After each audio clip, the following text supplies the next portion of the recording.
Hi, this is Josh from Shamma Sandals, and today on Let's Talk, I have a very special guest. His name is Dr. Jeff Moreno. He's a physical therapist. He's actually a doctor of physical therapy, and more than that, he is a personal source of hope for me, because he was my doctor, and not just mine, but my wife's. And there have been I'm somebody that does not have perfect knees or joints or different things like that, and Jeff is somebody that, when I was having a hard time and I really was like, I can't be running anymore, I can't be doing these activities that I really love, I went to Jeff, and every time I've seen Jeff, I can say without question I've always been way more hopeful when I left. So it's actually a really special thing that I know he didn't just do for me, but for a lot of other people. So without further ado, here's Jeff, and we're just gonna talk a little bit. Yeah, I'm excited. I'm looking forward to maybe answering some questions and kind of maybe shedding a little light on how I define the importance of movement, and whether that's running or just being physically active. Awesome. Yeah. Awesome. So Jeff, I guess my first question for you is, how did you become a physical therapist? That's a great question.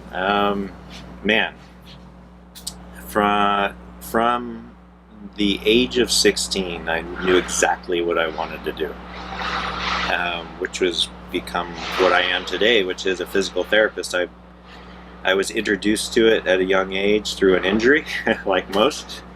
Had surgery at 16 and went into this.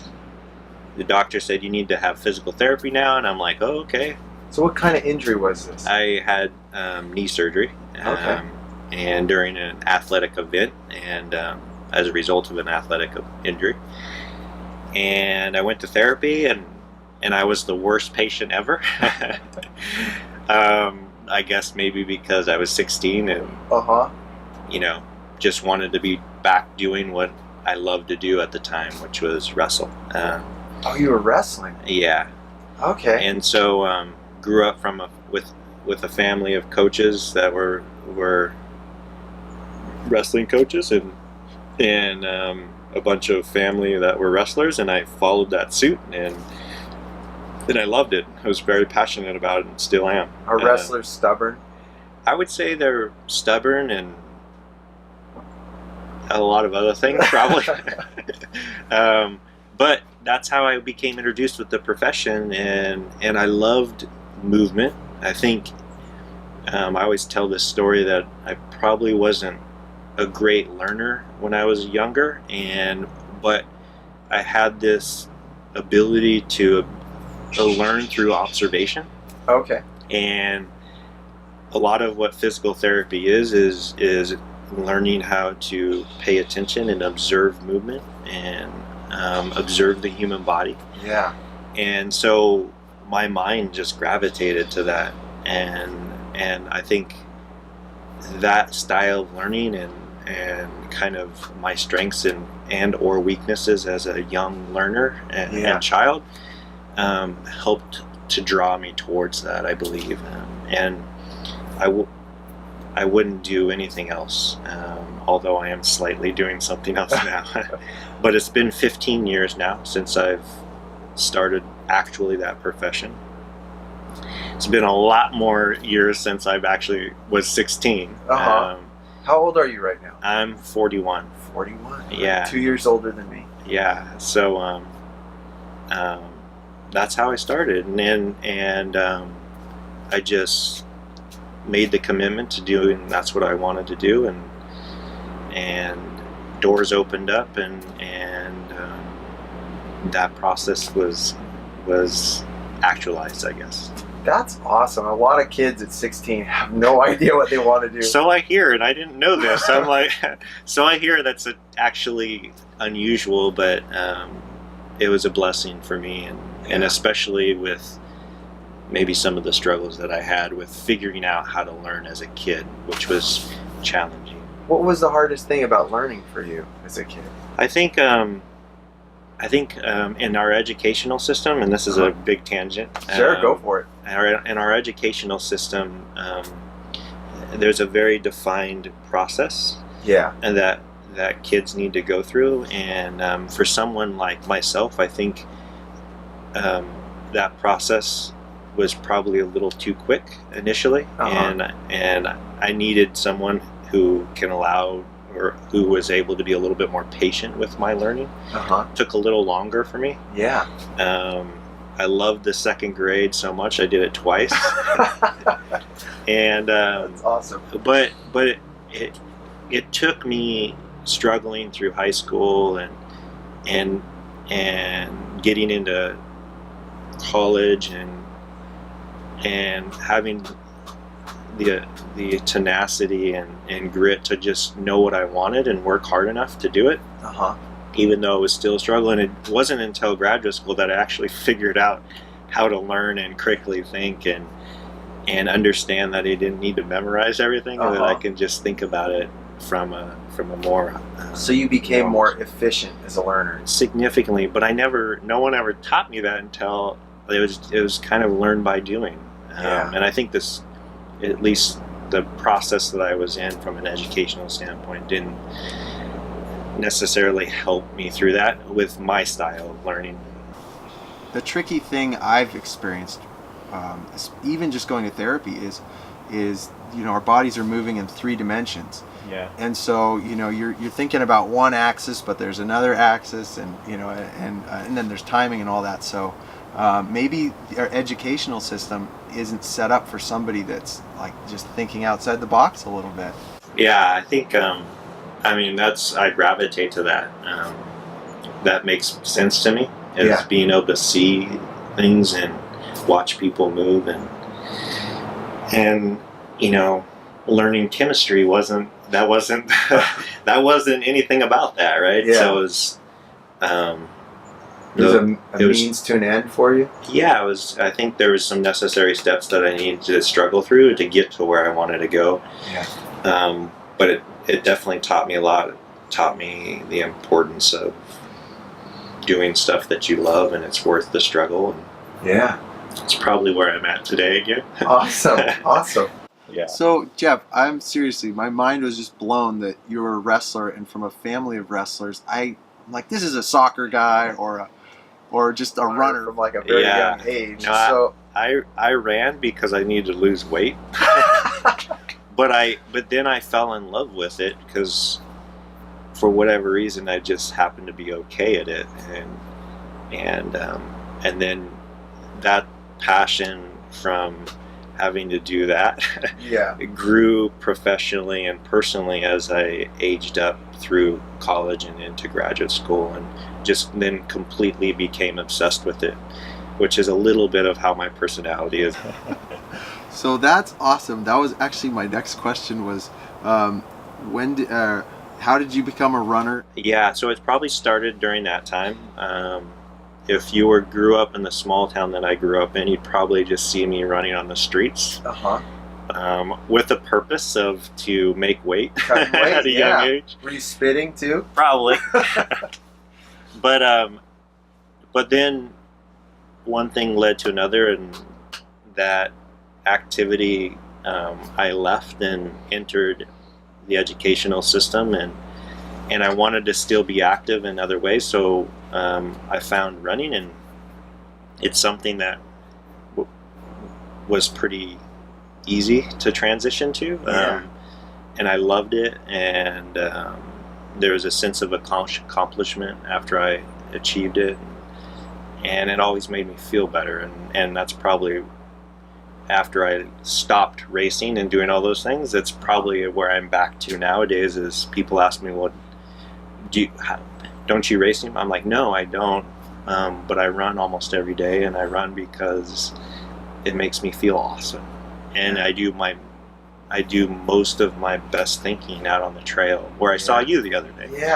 I am so sorry I hassled you on the trail. I felt so bad about it.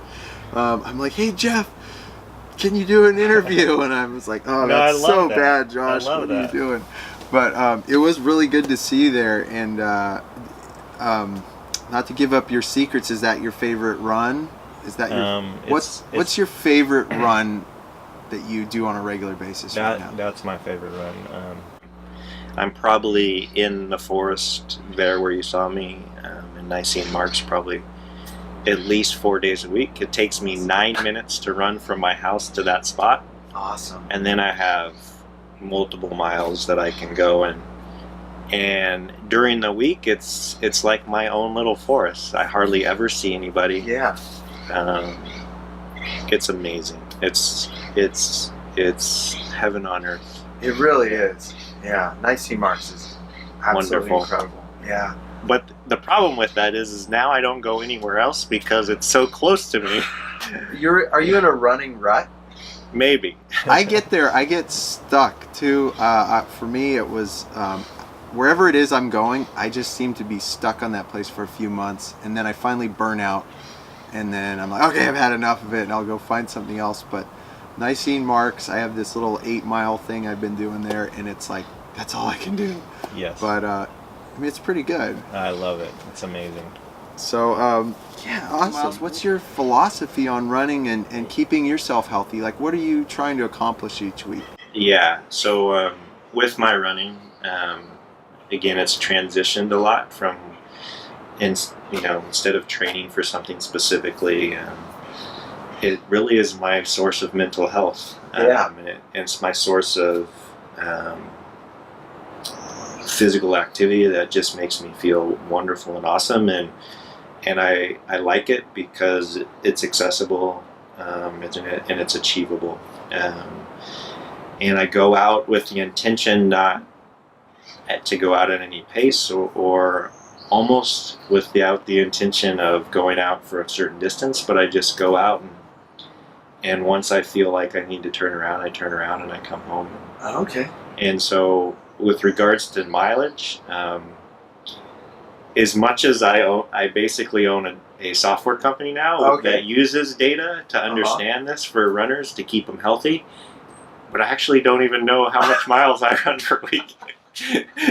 To be honest with you, I'm being really honest. Like, I go out for a run every day, and again with the intention of just being healthy and feeling good. Yeah. So maybe you would say that, like, your goal in running is to feel good at the end of the run. Yeah, and have a sense of accomplishment before I even start my day. Yeah. Which I think is good for people to do in our culture, in our society. Would you recommend, I mean, for you personally then, would you prefer to start your day with a run? How do you feel about running in the afternoon or late in the day? Yeah, I think if we're talking about injury risk and we're talking about all that interesting stuff, which I've spent all my career trying to learn and understand, there's key things that are really important, or maybe one essential thing that's important for the human system, and that's variability of movement. And that not only is internally important, but it's also externally important. So the environment that we're in, the unevenness of the trail, the topography you choose to run on, the footwear you choose to run on is really important. And we'll talk. I think we probably will talk about that because I think of footwear and I think of running as just everybody is designed to do it. It's the most fundamental thing that we do as humans besides walk, and that happens between 12 and 15 months of life when we achieve that. It's often unappreciated and often lost based on the culture that we live in. Yeah. But it's so accessible to everybody, anywhere, at any time. Yeah.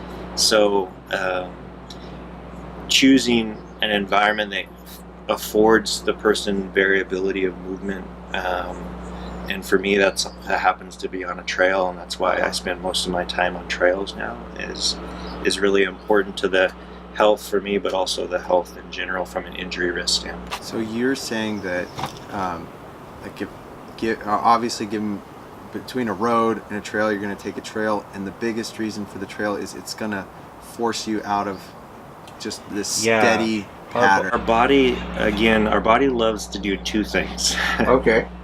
Two things, and those two things are, it loves to conserve energy at all costs, and it loves to procreate, if possible. It's true. So I hear. So the first one is the one I think that's the most interesting. Is the body likes to find homeostasis, likes to find baseline, and it loves to stay at baseline. However, the system as a whole needs variability, and so the trail, being uneven and canters and narrow and up and down, A couple of those logs that fall on the totally trail all the by time. the river. Yeah, as much as that annoys me, it's like awesome to have to hop over that. The body loves that, and it needs that change over time. Versus, you can imagine and visualize it from a runner's perspective, where they're on a road or a track that only does the same thing over and over and over again. And part of that lack of variability of the system is why 60% of running injuries are a result of training errors, which is huge. That's not even talking about the mechanics of how they run. That's just talking about what they do on a daily basis based on what they're prepared to do. So for me, I think it's really important, and that's how I think of shoe wear. Okay. Man, you're just you're covering all my questions for me. And I think of shoe wear is like, why should anybody just be able to wear only one type of shoe? I think of a shoe as like a trail. Like, I should be able to put that foot on any trail or any sandal or any shoe and still be okay with that if our body has been used to dealing with variety over time. I don't want to put my foot in a shoe and it only be in that shoe all the time. I want it to be as like I'm barefoot on the earth and just doing my thing as much as possible, right? That's how I think of shoes, is analogizing it like a trail. And that's where I think a healthy foot and being okay with being able to move along the earth with or without a shoe or a sandal should always be possible for everybody. Absolutely. Let me ask, so here's a question I have for you. Now, one of the reasons for me that it was actually my mom who had a knee replacement surgery. She just randomly was assigned physical therapy, a place to do her physical therapy, and you were her doctor. And my mom was, I was kind of early on in starting the whole sandal company, and my mom was telling me about, you got to talk to this guy, Jeff. I told him about your sandals. My mom's always like plugging my sandals for me. It's very sweet of her. But it turns out that like her physical therapist was a big fan of this guy we both know, Dr. Mark Cucuzzella, who runs a natural running center. And when I heard about that, I was like, yes, this is the guy I want to go see. And because he has an appreciation of the minimalist movement and all of that. And my question to you is like, where do you see minimalist footwear, or where did the minimalist running movement fit in for you in your thinking, or how did you get into that? I think what I appreciated about Mark was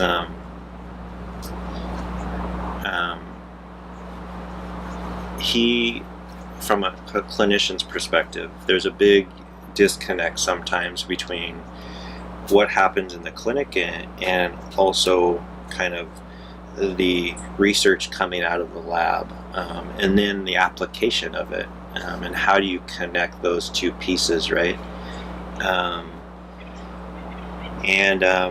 What I liked about Mark is that he took this high level understanding of biomechanics and movement and injury risk, and he also made it very practical for any individual user to understand what he was talking about, and that I really appreciated that, because he was trying to bridge the gap, and take kind of what Einstein says is out of complexity find simplicity, right? And that's an art form that is very hard to master. Yeah. Especially in our field, and it's kind of what humans do all the time. We're trying to make sense of everything and funnel it down. Yeah, and so that I really appreciated about him. In terms of the minimalist movement, for me, I always liked some things that were the less is more. Yeah. I didn't want to have to put something on that was large and robust, and I like to feel the ground, and we know based on that research and science that there's a huge amount of receptors in the foot, and they feed us tons of information about where we are in space, and it also facilitates synergistic reflexes within our body that facilitate proper movement. And so that's probably the connection that I gravitated to, and I still gravitate to. Now the caveat for this is, and this is kind of what I'm finding with what I'm trying to do right now, is that, and if I were to boil it down to one word, is preparedness. And what preparedness is, and what we're defining preparedness is the ability to achieve a defined task at the level necessary to achieve the defined goal. So let's say that someone wants to run 4 days a week, so many miles on a certain environment, whatever that may be, right? With a certain type of shoe. Most of the time, and a lot of the times now that we know that 60% or more, depending on who you're reading, is a result of training errors or injuries, that they're really just not prepared, or the tissue isn't prepared to deal with the load that they're applying on every stride. Yeah. So how I think about it is simple economic equation. You're coming into a run with a certain amount of money in the bank account.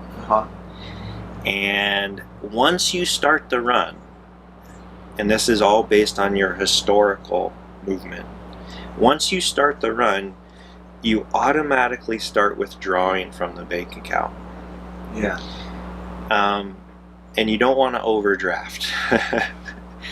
Now what rest does is it helps to deposit money back into the bank account. And what we're left with is you want to have kind of hopefully a positive balance. Yeah. What we're finding is that people, based on what they're trying to do, whether it's the actual training or the type of stuff that they're putting on their body, or the distribution of movement, which would be the type of shoes, or how or the terrain, or what have you, that maybe they're not quite ready, or their body isn't quite prepared to do what they're doing. Yeah. And so it doesn't mean that they can't. It just means that they gotta get some more money in the bank account before they go on that 10-mile run. Yeah. When they haven't done maybe that ever, or at least in the recent past, right? Yeah. So, and that's not even talking about mechanics. which I'm also finding that I'm changing my tune on a little bit. Okay. What's changing? Or where were you and where are you I now? was very, very, very mechanically driven, and probably based on my biases as a physio and my educational background in a lot biomechanics and motor learning or skill acquisition, which is like learning how to do something. But what I've come to find is that, and I think learning from one of the best coaches in the world, his name's Dan Pfaff, he says what it comes down to is 4 things. Number 1, programming. So what are you doing? How are you doing it? How are you getting there? Number 2, lifestyle. So how you feeding the system, how are you recovering, where are you doing whatever you're doing, right? How are you living? And then number 3 on the list, and those are the top ones, number 3 happens to be mechanics now. Okay. And then number 4 is quality therapy if need be. But what's the most modifiable and low-hanging fruit? And that happens to be programming and lifestyle. And it's some of the easiest things that we don't recognize and maybe sometimes just don't try to change or modify first. Because the mechanics piece is really challenging. It takes time. Yes. It's cognitively difficult for the patient sometimes. Yeah, it's extremely taxing when you're running to think about these little changes that you're given from. It's like juggling. Exactly. Right? And some of us can't juggle anything. Yeah, but if you can make changes on how you're training, and we know that 60% of those injuries are a result of potentially errors in those training, or you can think of training as have I gone out too much or too long or too fast or not enough and I'm trying to do more. Those are errors in training, right? Yeah. Or programming.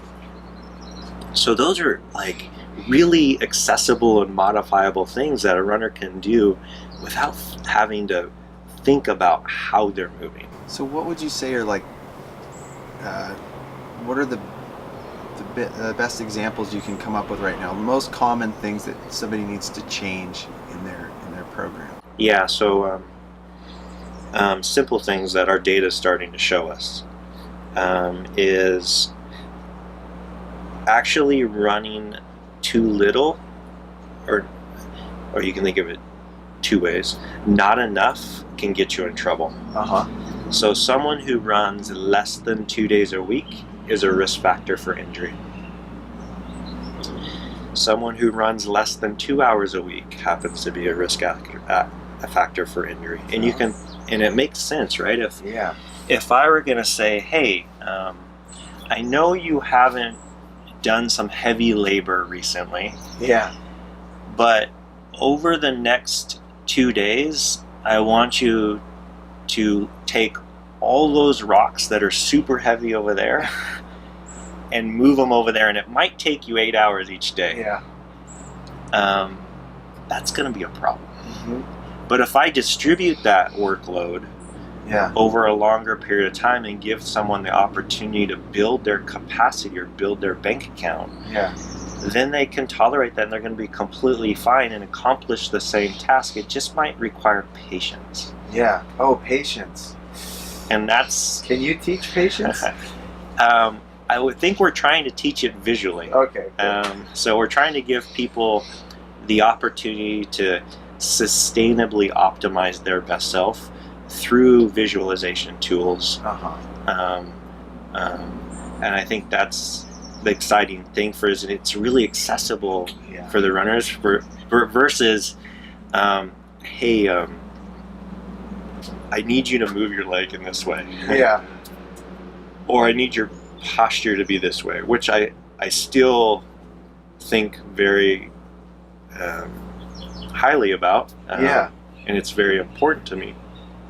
But that's not always the lowest hanging fruit that maybe we need to pull first. So that's kind of probably how I've changed probably in the last 3 or 4 years. Or the opposite is somebody that's obviously overtraining. They're not prepared to move 5 piles of rocks. Totally. And they're trying to do... So they've spent a lot of money in the bank. And they haven't spent the time to deposit money back into the bank. And so that when they go out on that next run, they go into a deficit pretty quickly, and then they fall off the fence, right? Oh, absolutely. So we're learning about where that is individually for each person, and trying to, again, visualize that for them. Which is pretty cool. Really, this is awesome stuff. I want to, I guess I definitely want you to talk about this new thing that you're doing, Power Lab. And so this is a really recent thing for you, right? You've been a therapist for 15 years. And, just this onslaught of people, Jeff, help me, I've got this problem or that problem. And actually, I think one of the things I hadn't thought of until I was there last time, like, you were working with a lot of older people too. There's a lot of variety. Variety. But so you went from a clinical setting, and now what are you doing? So tell us. I'm what still you're doing. very. I can't leave that setting because it's something that I've wanted to do since I was 16 years old, right? But I've significantly reduced my time there, and I'm probably only in the clinical setting maybe less than 10 hours a week now. And one, because I just love working with runners, and it also helps me to think about the process that we're trying to do now. How this was born, it's a long story, but I'll make it somewhat short. That in our healthcare system, I never really got to see anybody unless they were hurt. And so, but I can always see and observe their risk factors. If I were sitting on the street somewhere watching people run, or at a race, and saying that they have potential risk factors for injury, but because of the system that I work in, it doesn't incentivize people to come in and see me, or they can't come in and see me from an insurance standpoint if they're not broken. So it's a very reactive form of healthcare. Absolutely.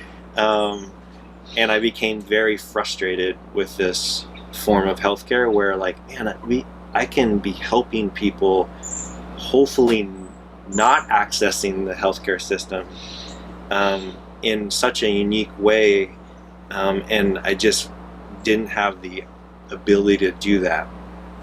So I was introduced to one of my co-founders by another therapist, happens to be her husband, and he's a behavioral economist and a data scientist, and I'm explaining this frustration on a grander scale to him, and he's like, that's really interesting.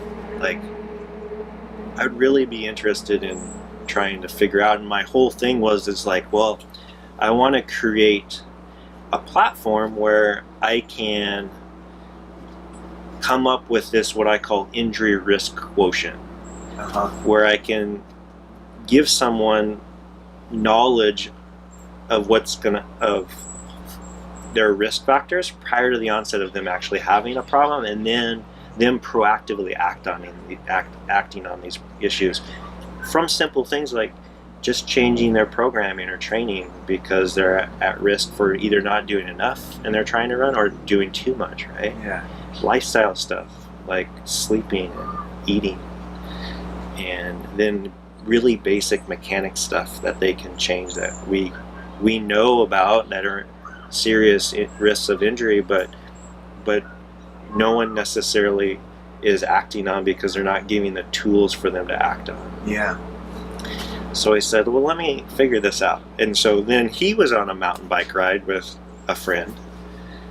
And he said, well, I'm starting to work with this therapist and we're trying to figure this out. And the friend on the mountain bike is like, wow, this is really interesting. I'd like to be involved. And what this guy did is he's a computer engineer, and he was working for one of the biggest electronic medical records in the United States, which they take huge sums of data and aggregate it and then make use of it. So I was like, okay, we got a data scientist, we got a computer engineer, we got the sports science guy who understands the research.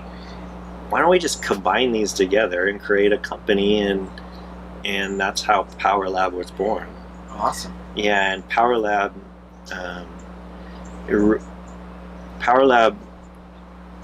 purpose is really simple. It's about athlete availability or runner availability and sustainability to optimize their best self through health.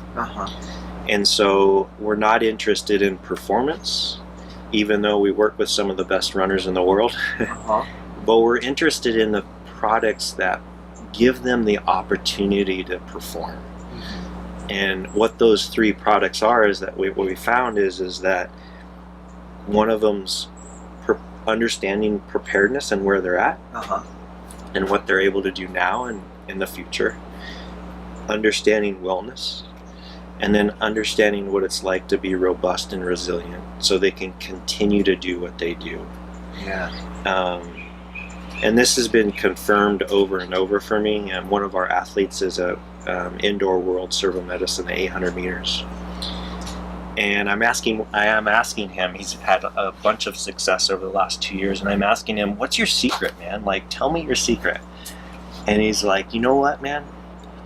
I just show up each day at practice, and my whole goal is not to be the fastest, not to run the most miles, not to beat my competitor during practice, but just to get to the next day. And then get to the next day, and because he's realized that if he gives himself the opportunity to step on the track each day, he can actualize his gift. And that is actually our purpose. We want everybody to have the opportunity to actualize what they love to do, which is go for a run, and do it with confidence that their risk of injury is as low as it can possibly be. And so we're taking all their information via any form of a GPS watch right now, Garmin and Suunto, and we're pulling our special sauce to it. And we're visualizing them in a green, red, and yellow light way, where with the goal that we just need them to show up the next day. And because not every person is that elite 800 meter runner, but in my mind they're exactly the same, because they're just trying to do what they love to do and repeat it and be available to do it the next day. I was listening to this podcast recently, and it was the trainer for George St. Pierre, and he was talking about the same concept in preparing for fights, which is he was like, you don't go 100% every day. No. You need to go the amount that you can go as much as you can every day. It's more of like a comfortable thing, and he's like, so you do 7 pull-ups instead of 10, but you do 7 every day. You're going to have done far more pull-ups by the end of the year than, or whatever it is that you're doing. And this refers back to patience. This kid, I call him a kid because I'm old. It feels like I'm old now. Oh, you're getting old, compared Jeff. You're to over 40. But this kid figured out that, man, if I can just do the long game, and not worry about what the next person's doing, I know I can compete with the best in the world, and he's proved that to himself, and it gave him confidence. So I call it the 80% rule. He's learned how to do 80% 100% of the time instead of 100% 30% of the time. That's awesome. And he'll get so much farther doing it that way than trying to give 100% 30% of the time, right? So the amazing thing is, though, that he's a kid and he figured it out. He figured it out because why don't kids figure it out? Yeah, because of patience. Patience. So part of the paradigm shift that I'm trying to create through a visualization tool is man, I guarantee you, if you can stay healthy over this amount of time, if you want to be better at that, it's almost impossible for you not to be. And if it's not something that you you're not striving to have a better race, then it becomes about continually being physically active because it's just good for you as a human, and it's essential for us as a human being. Well, when you're 41, I'm 39, and it's different than being 29 and 31. I mean, there's the little nagging injuries that'll like stop you from. I had a couple injuries this last year where I pulled a muscle in my calf. I've never done that in my entire life. All of a sudden it had happened, and but it becomes important, I think, at our age to just reevaluate things and what am I training for, what am I trying to do, and what are my goals in terms of being healthy. So Power Lab, it's starting to make sense. I'm starting to visualize it a little bit. So you guys are, I don't know what it looks like when you've taken in all the data, but then you're just giving your clients this a look at what is optimal for them and how to be optimal. Yes, for that individual, and that individual's optimal may be, man, I just love running 3 days a week and I seen marks at whatever pace, right? Yeah. Or it may be like, I'm trying to go to the 2020 Olympics in Tokyo and run an 800 meter in the fastest time in the world. We don't really care because, again, back to the performance thing, it's never about performance. Yeah. The performance is a product. Yeah. And for that individual man or woman who likes to run 3 days a week, that's performance. Yeah. For this other guy, that's performance. But their performances are very different.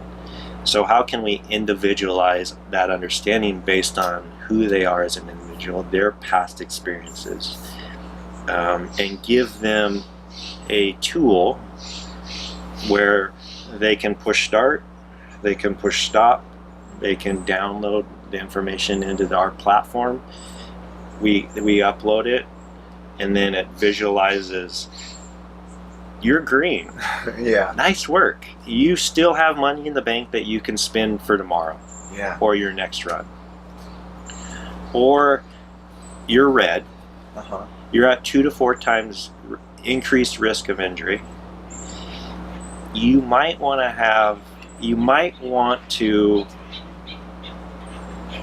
alter what you're going to do next, potentially. Doesn't mean that you're going to get hurt. Yeah. It just means that the risk is higher than if you were green or yellow. Yeah, absolutely. Yeah, and then what we're doing is we're also forecasting the future like people forecast the weather. So based on these algorithms, Josh can say, well, I want to run 10 miles in Nicene on Sunday. Based on what I've done to date, I plug that in and it'll show you your risk level, which I think is really awesome. Yeah. And now, which hasn't been done before, and we're taking all this amazing information from the running world and professional sports and applying our special sauce to it to come up with something that is really important for people. That's very valuable information. That's the value of this platform, and that's taking what I was really frustrated at with our healthcare system and saying, I no longer want to be reactive.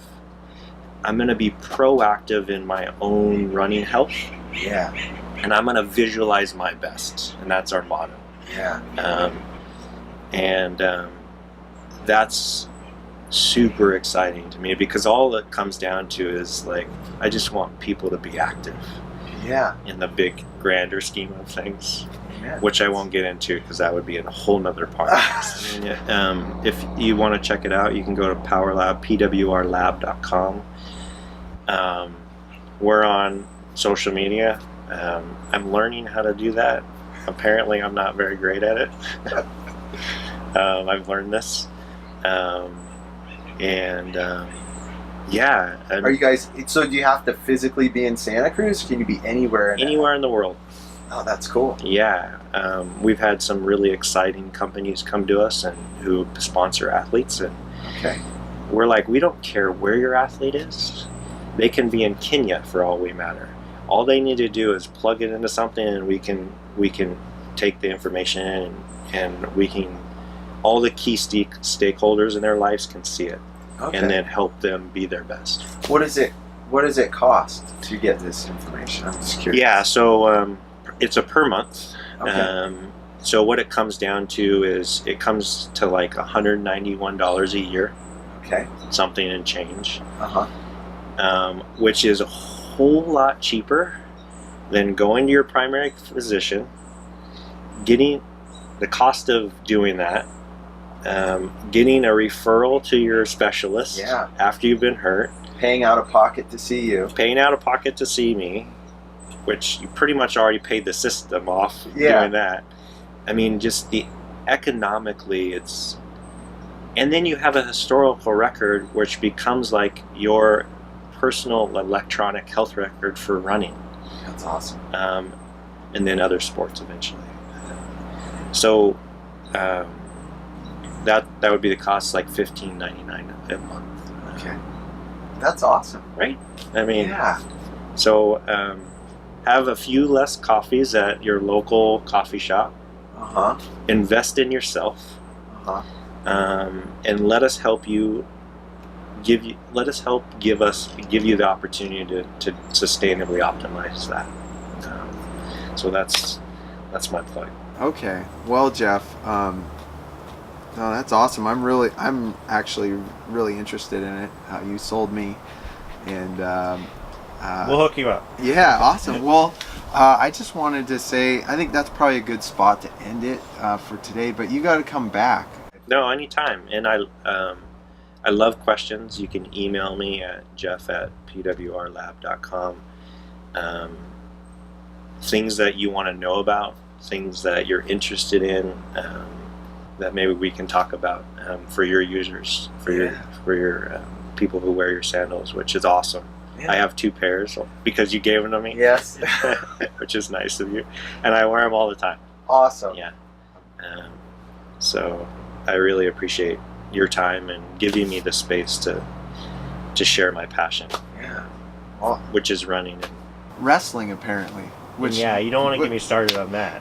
But. So, like, really don't try and attack you, or you're gonna take people down. It's been a long time. 2000. Okay, I think next time we'll just skip the interview, and my brother Sean, he's like me, but he's like 2 inches taller. He has all his hair and all that good stuff because he's like 17 years younger. You 2 wrestle, and we'll do that. Yeah, that I might get beat up on that one, but it'd be good memories. That's awesome. Well, Jeff, thank you so much. I really appreciate it, Josh. This is awesome. Thank you. This is a lot of fun. Yeah, I appreciate it. Thank you.